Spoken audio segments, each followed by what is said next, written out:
babawi na rin tayo maya-maya. Ito na lang. Magbibiryani tayo. Biryani chicken.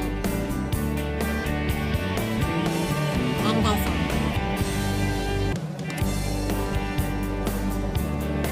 Plus, meron siyang sauce at saka yung ano.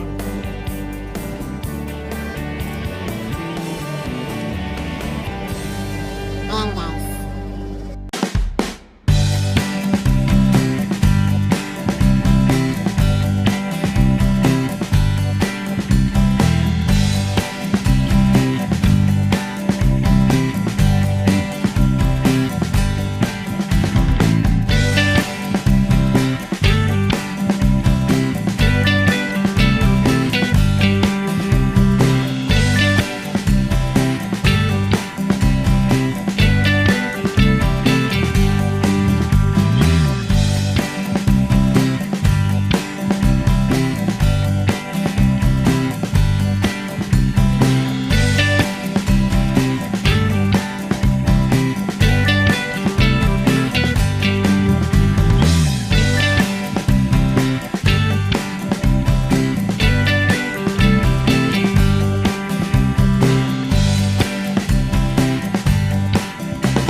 Nilagay natin sa paper bag ay plastic bag yung unan, mga kumot.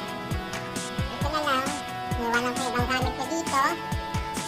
At the same time, yan, nakaready na yung mga bags natin. Dalawang maleta, bag, at saka yung laptop.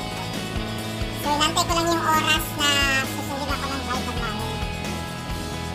Sabi nila alas 4.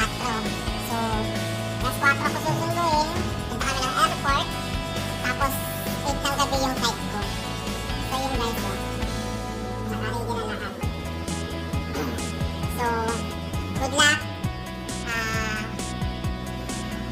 I-request mo na lang sa inyo na naiwan dito sa, sa Qatar. Ayun. Tagal din bago makapagbakasyon. Ito yung accommodation namin. So, wala kayong kasama ko dito.